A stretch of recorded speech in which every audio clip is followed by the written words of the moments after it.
এমনও সন্তান। যুবক মাকে সুন্দর করে আদর করে, মাকে মার গাল ধরে, মার কপাল ধরে, মার ঠোঁটে চুমুকায়, মায়ের কপালে চুমুকায়, গালে চুমুকায়। বাচ্চাদের মতো মাকে তার সন্তান আদর করে, মা বড় খুশি হয়ে যায়।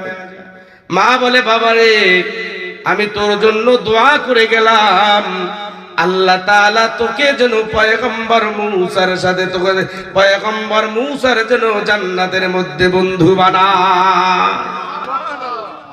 মা দোয়া করেছে। পয়গম্বর মূসা তাকায়া তাকায়া দেখে,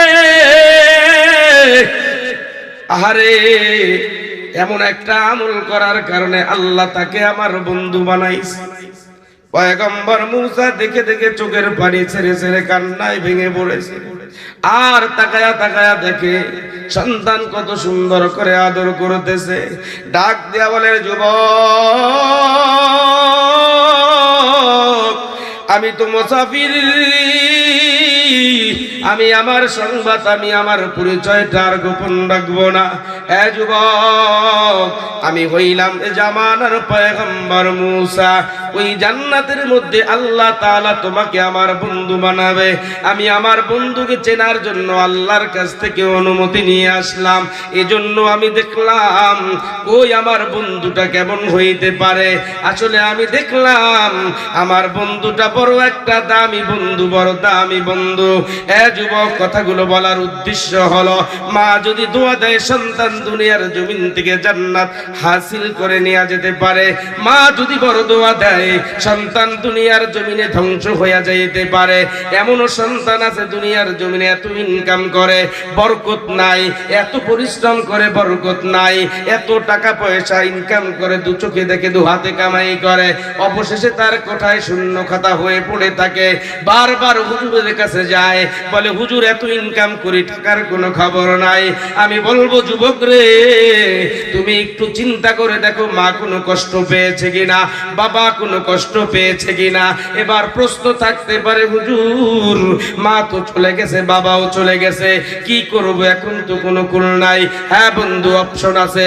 ধৈর্য ধরো, শুনে যাও, দিলটা ভালো করে নরম করে কথাগুলো শুনে যাও। কারণ মা বাবা যদি খুশি করতে পারো, ওই মা বাবা কবরেও থাকলেও মা বাবা সন্তানের জন্য, কবরে বসেও সন্তানের জন্য মা বাবা নেক দোয়া দেয়, কবরে বসেও দোয়া দেয়। কি বুঝলেন? মা বাবা এত বড় দামি একটা পাওয়ারফুল, তাদের দোয়া কবরে বসেও সন্তানের জন্য দোয়া দেয়, আর সেই দোয়ায় সন্তান অনেক উচ্চ মাকামে চলে যায়। এত বড় দাম মা বাবার। যাদের মা নাই, যাদের বাবা নাই, তারা বুঝতেছে, আরে মা কত বড় দামি, কত বড় দামি সন্তান। প্রশ্ন করেন, জিজ্ঞেস করেন, কলিজাটা ফেটে যায় কি না? ভাইজি ডাক দিয়ে বলেন, যুবক, কোন অপরাধের কারণে আজকে তোমার এমন পরিণতি হয়েছে? যুবক ডাক দিয়া বলে, ভাইজি, আপনি আল্লাহর আদালতে একটু দোয়ার আবেদন করেন। বলি, ভাইজি হাত তুললেন। আল্লাহ ধমক দিয়া বলে, ভাইজি, না না, এমন নাফরমান নালায়েকের জন্য আমি রব্বে কাবার দরবারে তোমার দামি হাতটা তুলবা না। এমন হাত উঠাইও না, কারণ আমি আল্লাহ ওলিদের হাত ফিরাইয়া দিতে পারি না। আর এমন একটা দোয়া নিয়ে তুমি হাত তুলছো, যেই দোয়া আমি আল্লাহ মঞ্জুর করতে পারবো। আল্লাহ ইলহামের মাধ্যমে জানেন। এবার আল্লাহর ওলি বাইজিদ রাগান্বিত হয়ে গেলেন। কি ব্যাপার, আমার আল্লাহ এত বড় বেজার হয়ে গেছে? যেই মালিক হইলেন আর রহমান, দুনিয়াবাসীর জন্য মালিক হইলেন রহমান, আর ওই ময়দানে মাশারে আল্লাহ তাআলা হইবেন রহিম। দুনিয়ার জমিনে রহমান আল্লাহ তাআলা কাফেরের উপরেও দয়া করে, বেঈমানের উপরেও দয়া করে, নাস্তিকের উপরেও দয়া করে, ইসলাম বিদ্বেষীর উপরেও দয়া করে, মুমিনের উপরেও আল্লাহ দয়া করে। আল্লাহ কেমন দয়া করে কেমন কি জানেন? একই নদীর মাছ কাফেরও খায়, একই নদীর মাছ বেঈমানও খায়, একই নদীর মাছ মুমিন খায়, একই নদীর মাছ মুশরিক খায়, একই নদীর মাছ নাস্তিক খায়, একই নদীর মাছ হিন্দু খায়, বৌদ্ধ খায়, খ্রিস্টান খায়, একই নদীর মাছ মুমিন খায়। কারণ আল্লাহ তাআলার কাছে বেঈমানের অভিযোগ দিবে, আল্লাহ তুমি মুমিন, তোমার ইবাদত করেছে তাই তুমি মুমিনকে খাওয়াইছো। এই কথা যেন আল্লাহর কাছে না বলতে পারে।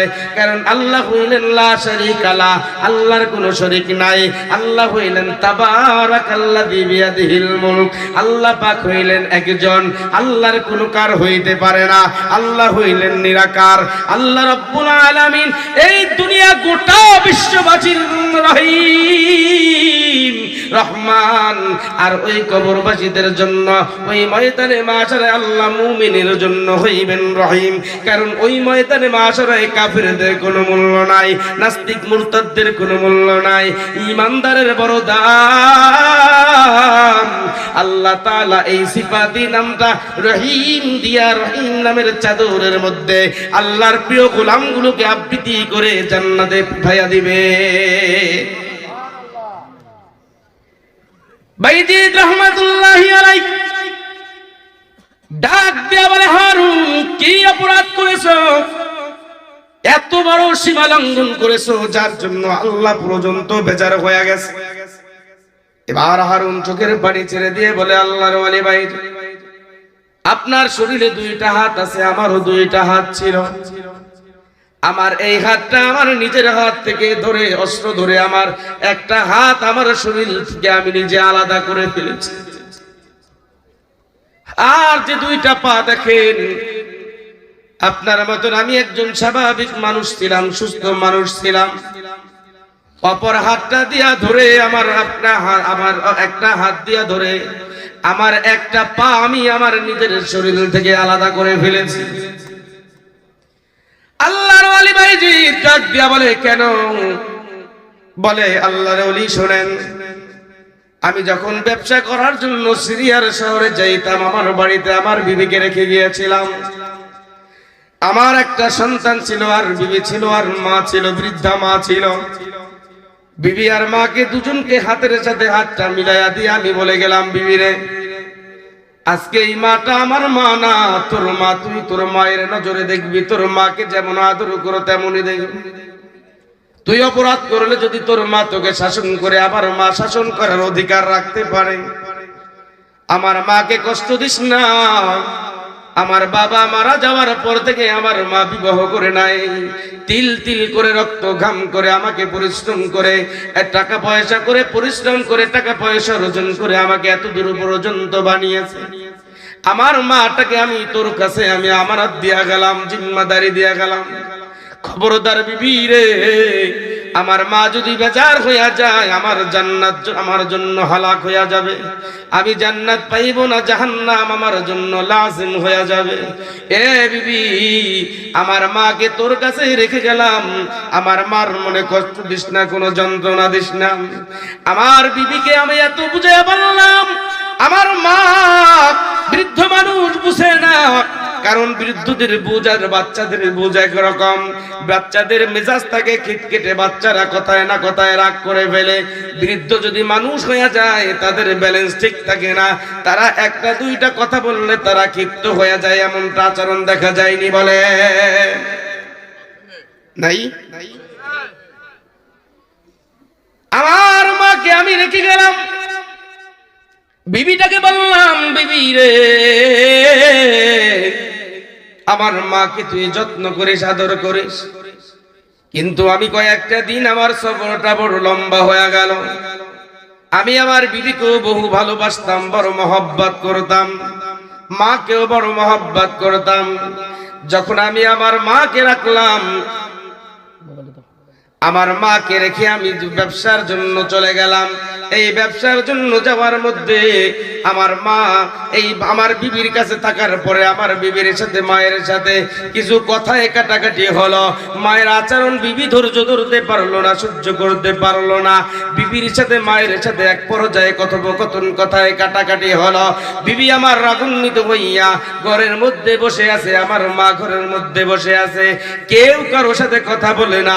আমি দীর্ঘ কয়েকটা দিন পরে আমি সফর করে প্রখর রৌদ্রের মাঝে উত্তপ্ত মরুভূমির মধ্য দিয়া হেঁটে হেঁটে এসে বাড়ি যখন প্রবেশ করলাম, বিবির মুখের দিকে তাকায়া দেখি বিবির মুখটা অন্ধকার মেঘাচ্ছন্ন আমাবস্যা রাতের মতো অন্ধকার হয়ে আছে।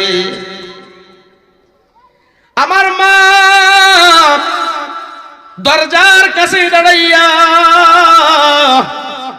দরজার কাছে মুখটা লাগাইয়া মা পথের দিকে তাকায়া তাকায়া। আমি সন্তানকে যখন আমার মা দেখল, দুইটা চোখের পানি ছেড়ে দিয়া মা আমার কলিজার টুকরা সোনা মানিক বলে আমাকে ডাক দিল, বাজা নাই। আমি মায়ের দিকে তাকাইয়া মায়ের চোখের পানিটা দেখা আমার দিলের ভিতরে একটা ধাক্কা লাগে। মায়ের মুখের দিকে তাকাইয়া দেখলাম মার ঠোঁট দুইটা শুকায়া গেছে। মা তাকাইয়া তাকাইয়া চোখের পানি বলায়া কান। সন্তানের মায়া, বিবির মায়া যখন মার দিকে দিয়া নজরটা ঘুরায়া যখন বিবির দিকে নজর দিল, বিবিটা ডাক দিয়া রাগান্বিত গলায় বলে, চোখ দুটো বড় বড় করে তাকায়া তাকায়া বলে, স্বামী ঘরের মধ্যে তোমার ঢোকার পারমিশন আছে। তোমার মায়ের বিচার যদি না করো তুমি এক দরজা দিয়া ঢুকবা, আর আমি তোমার বিবি অন্য দরজা দিয়ে আমি বের হয়ে যাব।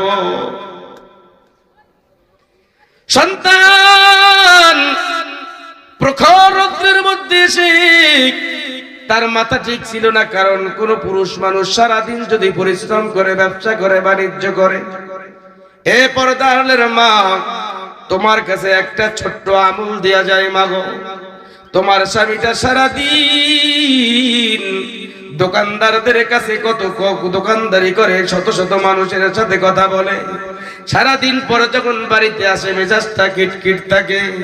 যদি পারো মাগো তুমি তোমার ভালোবাসা দিয়া তোমার স্বামীকে তোমার ভালোবাসার চাদরে তুমি আবৃত্তি করে নাও। তোমার স্বামীটাকে এক গ্লাস ঠান্ডা পানি দাও, যদি ঘামায়া যায় গামছা দিয়া নাও, তোমার ওড়না হোক বা কাপড়ের আঁচল দিয়া তা তোমার স্বামীর কপালটা তুমি মুছাইয়া দাও। তোমার স্বামীকে তুমি তোমার বাড়ির ফ্যানটা ছাইরা দাও। যদি কারেন্ট না থাকে হাত পাখা দিয়া বাতাস করো, স্বামীর মাথায় হাতটা বুলাইয়া চুলগুলো আলতো আলতো করে একটু আদর করো। জানো আল্লাহ তোমারে কি দিবে? আমার আল্লাহ বলেন, এমতটুকু যদি আমল যদি কোনো বিবি তার স্বামীর ক্ষেত্রে করে, আল্লাহ রব্বুল আলামিন ওই বিবির আমল নামায় 1 বছর না 2 বছর না 60 বছর নফল ইবাদতের সওয়াব আল্লাহ ওই বিবির আমল নামায় আল্লাহ উঠাইয়া দেয়।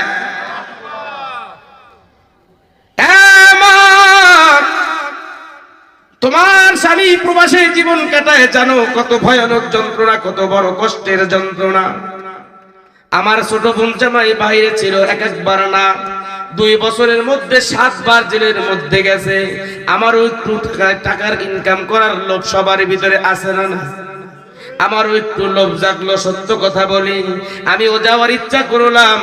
বোন জামাই আমাকে একদিন বলল, ভাই একা হয়ে একটু কথা বলবেন। ভিডিও কলে আসিয়া চোখের পানি ছেড়ে দিয়া বলে, ভাই রে আপনি আমার বড় ভাই, 2টা হাত ধরি, প্রয়োজন হলে দাঁড়িয়ে থাকলে পা দুটো জড়াইয়া ধরতাম। আপনি দিনের দাওয়াত দিয়া যান, এই প্রবাস জিন্দিগির মধ্যে আপনি এই প্রবাসে আপনি পা বাড়াইয়েন না। মা ভালো করে শোনো, তোমার স্বামী প্রবাসে থাকে, জানো কত কষ্ট, কত যন্ত্রণা করে, সারা দিন পরিশ্রম করে রাত 12টায় ঘরে আসে। বলো যুবক, বলো বাবা, ওই সময় সারা দিন পরিশ্রম করে কার রান্না করতে মনে চায়? মনে চায় না, কারণ সারা দিন পরিশ্রম করে, আবার সকাল 8টায় তার নির্ধারিত সময় ডিউটিতে যেতে হবে। এত কষ্ট করে তোমার আমার মনের আবদার পূরণ করে, তোমার সন্তানের চাহিদা পূরণ করে। আজকে তোমার আমার মানসিক নির্যাতনের কারণে আমাদের শত শত প্রবাসী কলিজার টুকরা ভাইয়েরা নিজেরা সুইসাইড করতে বাধ্য হয়, ঠিক না বেঠি? তুমি আমি বুঝি না, মাসের বেলা মাস শেষ হয়ে যায়, ব্যাংকে যায়া তুমি আমি লাখ টাকার বান্ডিল নিয়ে বাড়িতে আসি, জানো প্রবাসীদের কেন অকাল মৃত্যু হয় জানেন ভাই? এত পরিশ্রম করে শুধু কেন? এই সন্তান আপনজনের তাদের মুখে হাসি ফুটাইবার জন্য কষ্ট করতে করতে একটা মানুষের জীবনটার কতটা সময় পারে। এজন্য বেশিরভাগ প্রবাসী ভাইরা দেখেন স্টক করে মারা যায়। মা করে অনুরোধ করে বলি, এমন আচরণ করবা না মা, ভালো করে একটু ভালো মহব্বতের নজরে রাখো। এমনও মা বাবা আছে কেউ কথাটা মাইন্ড করবেন না, কথা আসতে কোরআনের কথা বলতে হবে, লজ্জা পাওয়ার কিছু না। আজকে যে মুরব্বীরা থাকে এই মুরব্বীদেরও বিছানা আলাদা হয়ে যায় না বাজান। স্বামী স্ত্রী তোমরা একই সুতায় মালা গেঁথেছ, আজকে কোরআনের কথা বলে গেলাম, স্বামী স্ত্রী বৃদ্ধ হয়ে গেছো, না না বিছানা আলাদা করবা না, আল্লাহ বেজার হয়ে যায়। এই বৃদ্ধ বয়সে যদি স্বামী স্ত্রী একত্রিত অবস্থায় থাকে, আল্লাহ তাআলা বলেন, আল্লাহ তাআলা ওই বৃদ্ধ বৃদ্ধার মধ্যে মহব্বতের সাথে যদি একটু কথা বলে, আল্লাহ 60 বছর নফল ইবাদতের সওয়াব দিয়া দেয়।